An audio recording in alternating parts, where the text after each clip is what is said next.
虽然亚特兰蒂斯是最著名的沉没大陆，但它并不是唯一被作家、思想家、科学家和神秘主义者假设过的大陆。这就是为什么能够让更多的人在大西洋中寻找失落的大陆。在亚特兰蒂斯之后，可能最广为人知的沉没大陆是雷姆利亚大陆，又叫利莫里亚，位于印度洋、太平洋或两者都有。与亚特兰蒂斯在古代作为传说和思想起源的不同，利莫里亚在现代作为一位备受尊敬的科学家提出的假设开始，然后其他人抓住了这个想法，并被印度南部的神秘主义者和民族主义者疯狂地扩展。这是一段与您开个脑洞的旅程，所以请取下遮住脑洞的帽子，让我们潜入失落的利莫里亚大陆的阴暗深处。虽然利莫里亚已经成为秘密社团、神秘主义和神秘学中根深蒂固的概念，但它并不是这样开始的。利莫里亚最初被认为是一个真正的科学家提出的合法科学假设，这也是一个比亚特兰蒂斯更现代的想法。亚特兰蒂斯起源于古希腊的传说，利莫里亚是1850年代由菲利普·卢特里斯克拉特假设的。他是一位备受尊敬的鸟类学家，他为大英博物馆收集了数千个标本。斯克拉特在20多岁的时候开始研究马达加斯加的动物群，他很快注意到在那里发现的动物化石不仅与非洲大陆的动物化石相似，而且与印度的动物化石相似。如果您还不熟悉利莫里亚的概念，那么很可能首先让您印象深刻的是它的名字中带有狐猴这个词。你可能认为这是巧合，也许狐猴的意思是你不知道的东西，也许这只是一个发音相似的词。狐猴这个词意思是死者的灵魂。这种动物因其怪异的外表和夜间活动而由生物学家卡尔·林奈命名。利莫里亚也是古罗马邪恶死者节日的名称，人们会试图通过向狐猴扔豆子来安抚鬼魂。今天我要告诉你的是，利莫里亚绝对是因为动物而得名。虽然非洲大陆和印度都有狐猴种类，但马达加斯加的种类要多得多。这使他得出一个理论，即马达加斯加是大眼灵长类动物的起源点。他们沿着他的理论路桥旅行，该路桥从印度南部到南部非洲，再到澳大利亚西部，形成一个大三角形。正是现在不断扩大的关于利莫里亚是人类发源地的概念，才引起了神秘学界的注意。到1880年代，利莫里亚的想法吸引了海伦娜·布拉瓦茨基，他是神智学协会的联合创始人，这是一个于1875年在纽约成立的神秘组织。海伦娜·彼得罗夫娜·冯·韩恩于1831年出生于俄罗斯帝国叶卡捷琳诺斯拉夫，长大后经由陆路穿过土耳其、波斯、阿富汗、印度、喀什米尔后抵达西藏。他在西藏学会了一种不为人知的古代语言森扎尔语。他的超能力包括透视、透听、心电感应，控制他人意识，使物体消失及再度出现，将人的情绪体投射到现实中，可以让房屋咯吱作响，也能让家具自行移动。布拉瓦茨基夫人将利莫里亚的想法纳入了她的人类宇宙学历史，同时添加了她自己的一些相当独特的想法。根据布拉瓦茨基的说法，人类已经进化，而且仍在进化，经历了一系列7个阶段。人类现在处于第5阶段，其根源种族是雅利安人。在这个信仰体系下，第1个种族是北极星，空灵的、没有肉体的生物，它们像变形虫一样无性繁殖。第2个种族是许珀尔波瑞亚一个传说中的国度，他们住在北极，当时是热带地区，并通过汗珠繁殖。利莫里亚是第3个种族，它们是15英尺高、4臂、雌雄同体的生物，可以产卵并与恐龙共存。原本只有1只眼，后来长出了3只眼，最后第3只眼变成了松果体。此外，他们最终在大约1650万年前发明了性。第4个种族是亚特兰蒂斯人，你可能听说过他们。神智学相信亚特兰蒂斯人是最早发展出语言的人类，他们的语言是梵语的基础。他们也是邪恶的巫师，所以他们不得不被洪水摧毁。第5种族当然是白人。第6种族将是居住在下加利福尼亚州的雌雄同体的鬼魂。关于人类发展的第7个，也就是最后一个阶段，我们一无所知。布拉瓦茨基声称现在的人类是第5个种族，而利穆里亚人则是人类发展的第3个阶段。后来的神智学家接受了布拉瓦茨基的想法，并进一步扩展了利莫里亚的概念。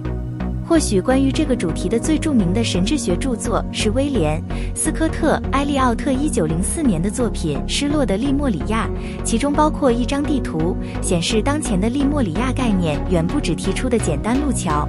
利莫里亚是一个广阔的大陆，从印度延伸到新西兰，澳大利亚是其中的一块。他还假设澳大利亚原住民是古代利穆里亚人的后裔。根据古代起源，泰米尔人，印度南部的土著人。有一个可以追溯到远古时代的失落大陆的故事。在15世纪，这片沉没的土地被称为库玛丽、坎达姆。这些故事讲述了一个被称为潘蒂昂国王的早期泰米尔王朝，他们在库玛丽、坎达姆被大海吞没之前统治了它。当利莫里亚的概念在19世纪末被引入殖民地印度时，它发生在2个关键事件发生的时候。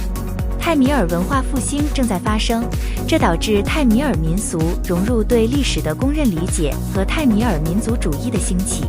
利莫里亚的想法来的正是时候，它的蓬勃发展。到20世纪初，利莫里亚被认为是15世纪库玛丽、坎达姆的故事。这片土地被吹捧为全人类的发源地和潘蒂亚人的家园。古代印度南部长期存在的一个泰米尔人国家，他们曾是整个印度次大陆的统治者，将泰米尔人描述为世界上最古老的文明，将其语言描述为世界上最早的语言，是当时民族主义情绪的关键。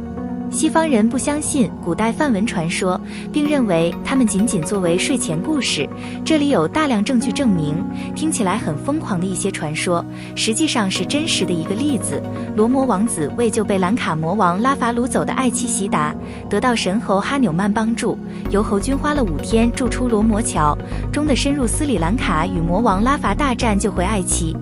当然，除了印度教徒之外，没有人甚至认真对待这个故事。直到多年后，美国宇航局拍摄的卫星图像显示，我们所看到的实际上可能是倒塌的古桥，现在部分淹没在海洋下。罗摩衍那的文字甚至描述了建造过程，该过程非常详细，包括调查、规划、执行和完成后。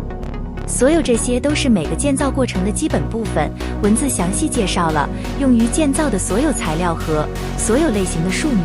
这些树木首先堆放在海脊上，以提供桩基或木垫效果，在它们上面堆放大石头和小石头，然后在石头的顶部铺设平坦，调整水平。猴子人甚至在桥的2侧握住绳索，以正确的线性对齐方式建造它。这种技术即使在今天也使用。整个故事被证实是一个真正的历史事件。印度地质调查局的前任主任甚至去调查了，他的团队沿着桥的路线钻了10个钻孔，他在地表以下约6米处发现了令人惊讶的结果。他发现了一层一致的钙质砂岩、珊瑚和巨石的材料，很明显这座古桥是人造的。进一步调查证实，这座桥是在大约7000年前建造的。同一时期，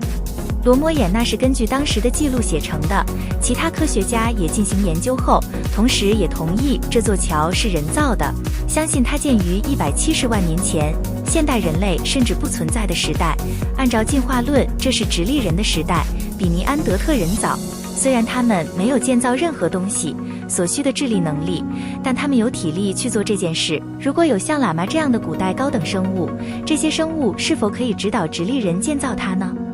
根据传说，这座桥建成后，罗摩王子带领军队穿过这座桥，成功击败了俘虏他妻子的人，并在回家的路上放了他。喇嘛带着他的飞行器。根据梵文文本，这是某种许多这些蓝皮肤的生物和神灵使用的飞行器。如果这个来自罗摩衍那的巨型结构，我今天会称之为不明飞行物。利莫里亚不寻常的起源并没有阻止一些人怀疑印度洋或太平洋沉没的大陆是否存在一些真相。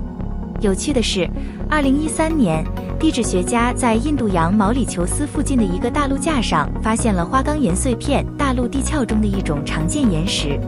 此外，在毛里求斯本身，科学家们发现了早于该岛形成数十亿年的锆石，导致一些人推测锆石来自一个较旧的陆地，该陆地已沉入海底，后来又被推回海面，通过板块构造。虽然这一证据似乎在某种程度上证明了菲利普·斯克莱特是正确的，但应用于这片土地的名字是毛里求斯，而不是利莫里亚。针对这些疑惑，是我们对地球的过去仍然知之甚少。我们的星球被神秘遗失的古代文明和先进的高度智能生物所包围，更多的谜底需要我们开个脑洞去共同探索。利莫里亚是一个神秘的失落大陆，其背后有一些科学可信度，然后由于它与神秘社会和阴谋论的联系而被大大放大，因此它成为流行文化创造者的共同话题，也就不足为奇了。感谢您能看到这里，今天你的脑洞开了吗？如果开了，请赶紧戴上遮住脑洞的帽子。你有什么想说的吗？就放心在下方留言区告诉我吧。如果你今天学到了一些新的东西，请给这部影片一个赞，并与朋友分享。但先别急着去找利莫里亚，因为我们还有许多有趣的影片会陆续分享，等你观赏呢。你只需要关注我们的频道，或者告诉我们您想要看的影片，就可以尽情享受。持续锁定我们，大家一起开个脑洞吧。